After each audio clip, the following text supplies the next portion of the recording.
Sometimes you beat me to it, and sometimes I have to be assertive. You never know. Today you beat me. There are puppies everywhere in my house.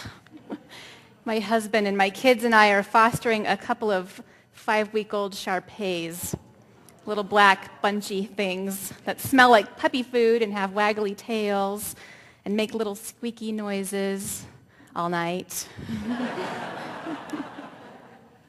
Animal Humane is always looking for foster homes, people to take in critters for just a few weeks at a time until they're big enough to be adopted. We get our puppy fix with no long-term commitment.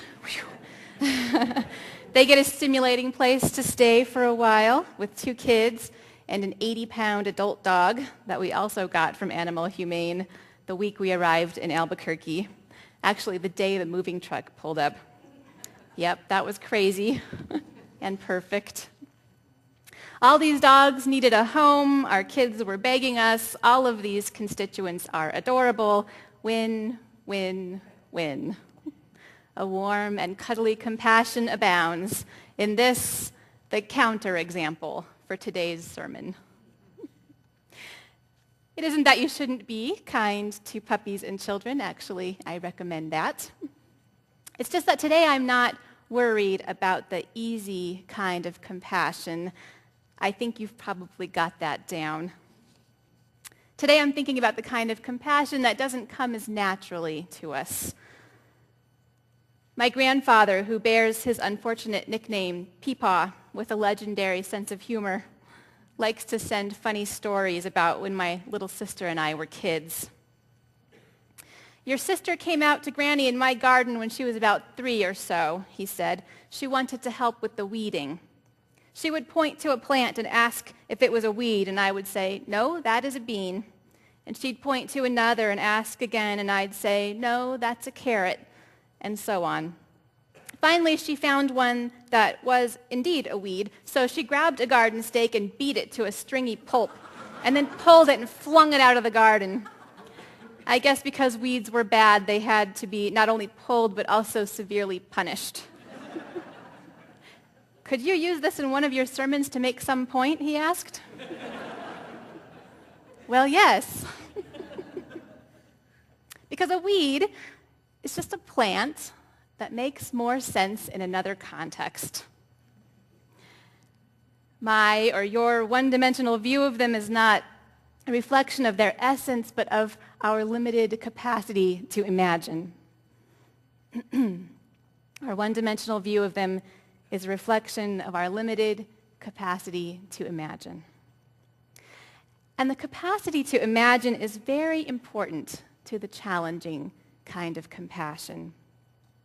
The challenging kind of compassion involves feeling compassionate toward people whose behavior, like weeds, is not what we mean to reap in our lives, not wanted, and is maybe even very harmful. Compassion, from the Latin word patiri and the Greek word panthein, which mean to suffer, undergo, or experience, and the Latin word com, for together. To be compassionate is to experience or to feel with someone. To experience or to feel with them. But people don't always make it easy for us to feel with them, right? In fact, some people make it downright difficult, what with their being so dang wrong. Like a police officer I had a run-in with once. Not that kind of run-in, just an unfortunate crossing of paths.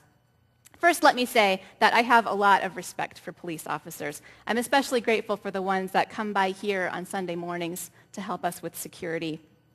And I'm even grateful for the one who arrived in the middle of a church board meeting. I had accidentally tripped our security alarm in the church office, and then after I shut the blaring thing off, I couldn't remember the secret password to convince the security company to let it drop, and so they called the cops. Christine was on sabbatical then. "Everything's under control," I said to the board when the uniformed officer arrived and knocked at the door. Has something like that ever happened to you? You have some new responsibility and you're doing great, and then something embarrassing happens. And you think, "I'm going to laugh about this later." And you give thanks to the universe for for the lesson in humility. Maybe you say that thanks a little bit sarcastically, but deep down you know it's good for you. Anybody know what that's like? Yeah. Anyway, this other officer that I encountered 15 years ago was a real challenge. He arrived at the scene of a car accident involving my husband. Overheard, as did I, the other driver acknowledge that her vision had been impaired by the sun when she hit my husband's car, and then mysteriously left that fact out of his report. A few days later, when the insurance company announced that they had found my husband at fault, I went down to the police station to see why he hadn't included this key piece of information. Looking me up and down, he said, "Your husband's Hispanic, right?" "Yes," I told him. And without missing a beat, he said, "I don't remember anything." This officer was white. "You remember that my husband's Hispanic, but you can't remember the other driver admitting fault?" That's when he raised his voice and said that he would not be putting anything he didn't remember into his report, and I left the station. I'd had a previous encounter with the same officer, also reeking of racism. This time it was going to cost me a lot of money in increased insurance premiums. Have you ever been helpless to deal with a really unfair situation? What a bad feeling. How do you be compassionate towards someone who activates that indignant, furious feeling in you? There's a little poem that goes, "The rain falls on the just and the unjust fella, but the unjust has the just's umbrella." Can't remember who wrote it. "The rain falls on the just and the unjust fella, but the unjust has the just's umbrella." Why compassion? What do we mean by it? After all, some behavior should be flat out rejected, right? And anyway, doesn't bad behavior reflect something inherent to human nature? We're selfish creatures, aren't we? Yes, yes, and yes. Yes, but. The distinguished Oxford-trained theologian Karen Armstrong has written a book called 12 Steps to a Compassionate Life, in which she acknowledges the biological or evolutionary argument for selfishness. We are wired, she says, for the 4 F's. I've heard her speak before, and I'm imagining her pleasant British accent in my mind. The F's, she says, stand for feeding, fighting, fleeing, and for want of a more basic word, reproduction.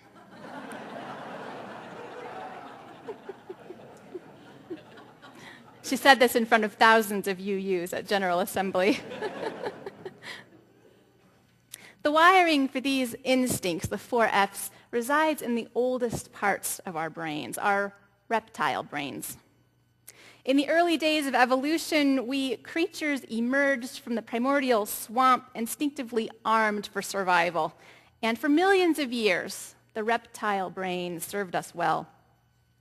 But then things changed. Our ancestors learned to use fire and speak and plant their food instead of having to chase it all down. Human minds were gradually freed to reflect, to develop an interior life. And with this came ideas about controlling destructive impulses, reptile impulses.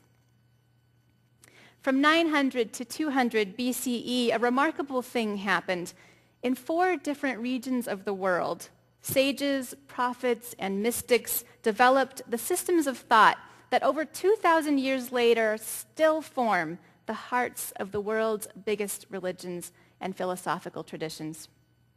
Buddhism, Hinduism, Jainism, Confucianism, Taoism, and Greek philosophical rationalism, not to mention the monotheistic version of the Abrahamic religion that is the core of Judaism, Christianity, and Islam. All of these things arose within a 700-year window in history.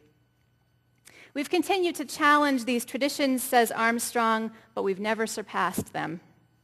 Compassion was a key teaching in all of them, just as it is in many of the less widely known systems of thought. Today's reading was a sampling of how the compassion rule, what we think of as the golden rule, has been articulated in strikingly similar fashion across wildly different cultures.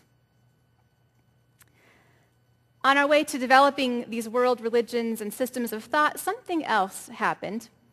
Our ancestors' brains got larger over the millennia, making it necessary for our babies to be born earlier and earlier in order to fit through their mothers' bodies, which meant that they were less developed, more vulnerable, and finally completely dependent on care from their parents. That care comes partly via instinct, but is mostly due to parental love and compassion. Unlike Latin, in Hebrew and Arabic, the word for compassion is related to the word for womb. Humans have evolved to need compassion and love to such an extent that our children fail to thrive if they're deprived of it. And we do not limit it to our biological children or to children who will somehow benefit our own tribe. If one of you sees a child about to be hit by a car, it's highly likely that you would do whatever you can to save her, even if it means putting yourself in harm's way, and you would do it without a moment's thought.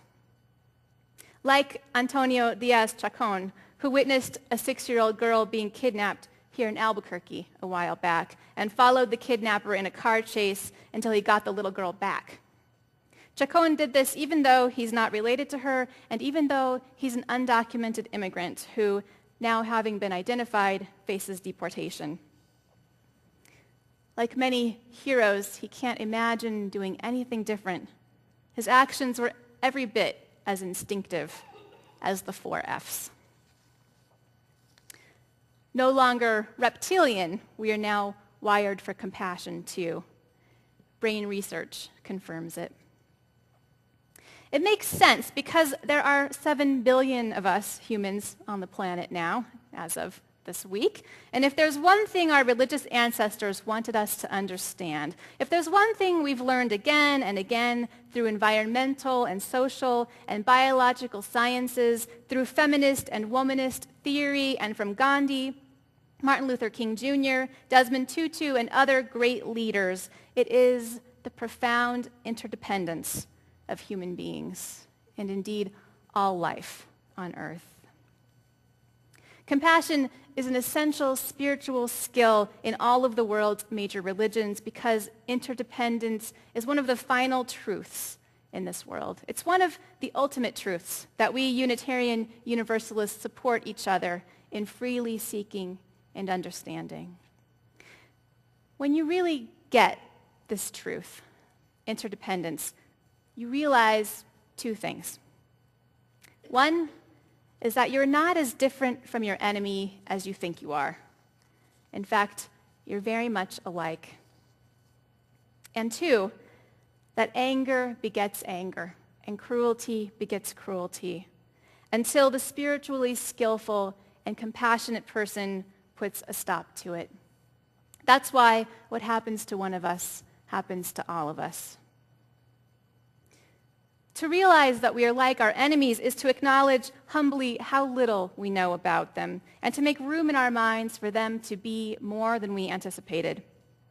It is to imagine the life worlds they inhabit and to see them not as a one-dimensional character crossing our path, but as a whole life world inhabiting, complex, angst-ridden, laughing, crying, suffering person in need of other humans. A person who, like you, knows that someday they will die, as will everyone they love, and who struggles to maintain some peace with this or to find meaning in it or to distract themselves from it.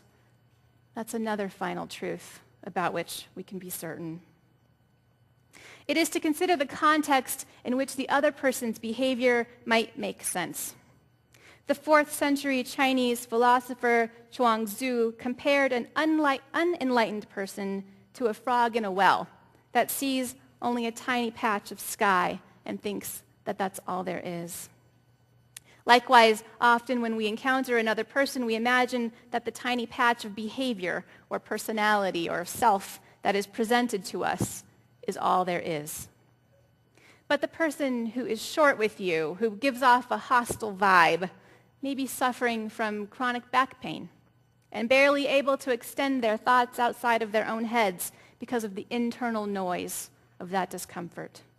The prejudiced police officer I encountered so long ago had suffered devastating losses in his life, I later learned, of his wife, of his son, of the familiar, culturally homogeneous population of his small town. And although those things do not excuse his behavior, they do change the way I see the closed-off, prejudiced person I experienced.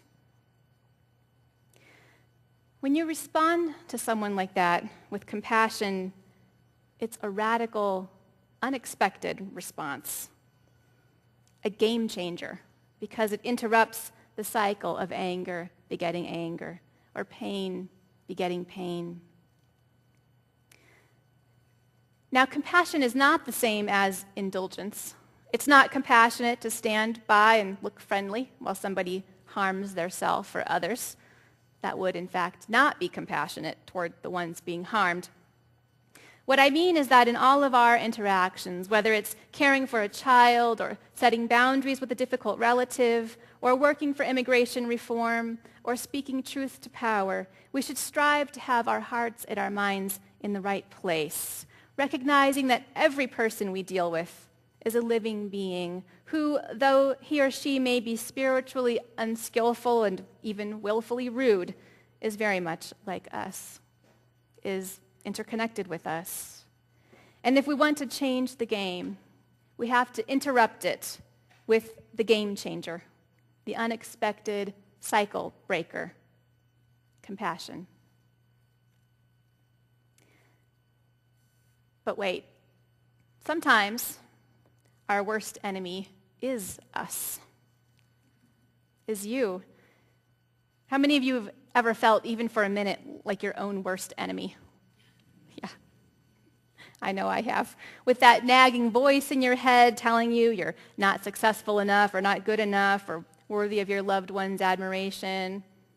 In fact, you might agree with much of what I said in this sermon, and you might set out to be compassionate only to find yourself still feeling angry and hateful towards someone, and then angry at yourself for not being able to get over the anger. Anger begets anger. There you go. In the Gospel of Luke, Jesus refers to being compassionate as being perfect. Be perfect, he says. That sounds like a mighty lot to ask, but the translation in that scripture is misleading. The original Greek word in these scriptures is teleos, which can be translated as perfect, but which also means whole, complete, mature. To try to practice compassion, even when it's difficult, even when it takes you a while to get it right, even with yourself, that is to be whole, complete, mature. A human being in humankind's fullest capacity. We have to start with ourselves and then work out. It does take practice. It's like learning to cook. You have to do it for basic biological reasons, to survive, but with a little attention and persistence, you can make it into an art through which you don't just survive, but thrive. Spiritual food for you and all the people you encounter. So how do we practice? Karen Armstrong suggests that we begin each day by committing to try out the two sides of the golden rule. The first is, do not do to others what you would not like to have done to you. Decide not to snap, not to be impatient, not to point out your loved one's flaws or shoot down an idea. When you are about to do one of these things, she says, notice and change course. If you're a normal human being and sometimes you don't notice your own hurtful behavior until it's too late, apologize. Go back to that first principle of compassion toward yourself. Gently bring yourself back on course with a deep breath, humility, forgiveness, and a commitment to try it again. Do not do unto others as you would not have them do unto you. The other side of the golden rule is the positive version. Do unto others as you would have them do unto you. Set aside your reservations, especially your worry that somebody will make a fool of you, because in your whole life, that worry has never helped you to serve the world. And buy lunch for somebody who's begging for money. Smile at an unfriendly person. Hold the door for someone who's stronger and more capable than you. Start a conversation with someone who looks lonely, even though it feels awkward, or you're otherwise engaged already. No act of kindness or compassion is ever wasted. And gradually extend your practice of being compassionate even to the people you find most difficult. There's a meditation that can help you to prepare your heart and your mind for this work. It's called the Metta, or Loving Kindness Meditation. We're going to do a version of it now at the end of this sermon, and it'll be familiar to many of you. We've done it before from time to time. I've included an outline of it in your order of service. Do you see it in there? Yeah. Consider posting it somewhere visible, maybe above your kitchen sink, where you can think to practice it while you're washing the dishes. No meditation cushion is required for this one. So let's close with it. You could go ahead and set your papers aside. You won't need the words. I'll lead you through it. I invite you to get comfortable. I won't tell you to put both feet on the floor because people my size know that that's not actually that comfortable of a position in a regular-sized chair. Then we look rebellious when we crisscross our legs. So get comfortable, whatever that means for you. Settle into your body. Settle into the moment. Take a few deep breaths.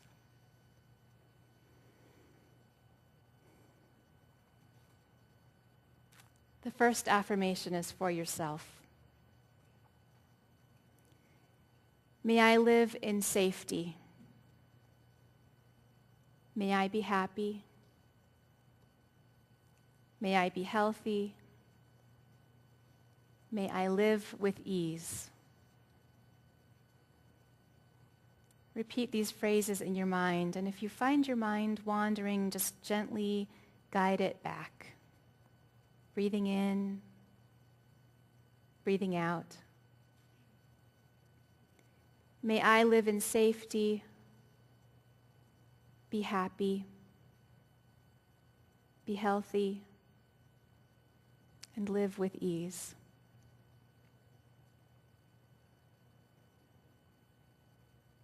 Call to mind now somebody that you care about, a good friend, or someone who's helped you in your life, maybe somebody who's inspired you. Picture them in your mind and direct this loving kindness to them. May you live in safety. May you be happy. May you be healthy. May you live with ease.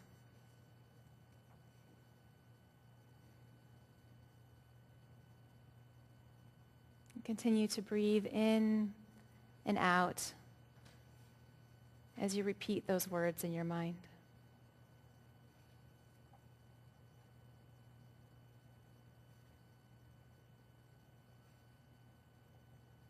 Now call to mind someone you know who's having a hard time right now. Maybe they're experiencing anxiety, a loss, or illness. Maybe one of the people we named in the prayer this morning.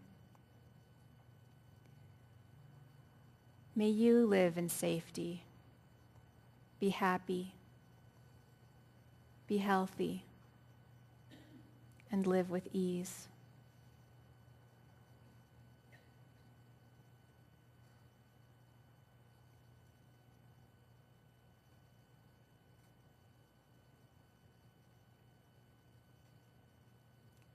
Now think of someone who plays some minor role in your life, someone you don't have a particular feeling for or against. Maybe the checkout person at the supermarket where you shop, bank teller, somebody that you see periodically. Imagine them sitting in front of you and offer the same loving kindness to them. May you live in safety. Be happy. Be healthy. May you live with ease.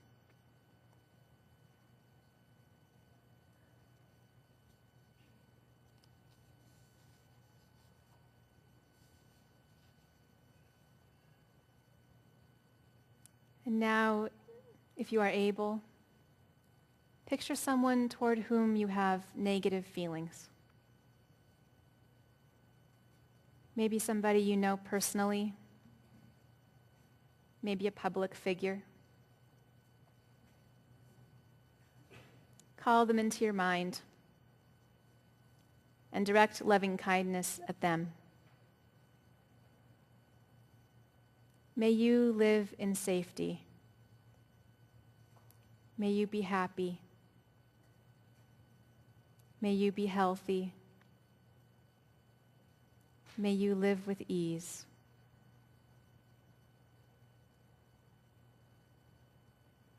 May all beings live in safety, be happy, be healthy, and live with ease.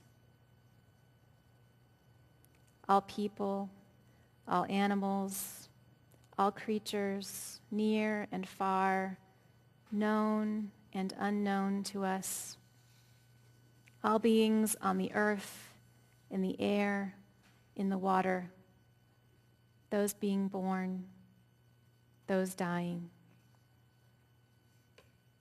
May all beings everywhere live in safety, be happy, be healthy, and live with ease.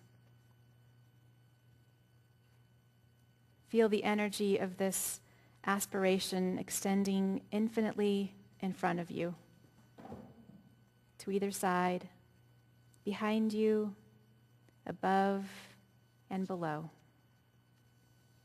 As the heart extends in a boundless way, no one is left out. May all beings live in safety, be happy, be healthy, and live with ease.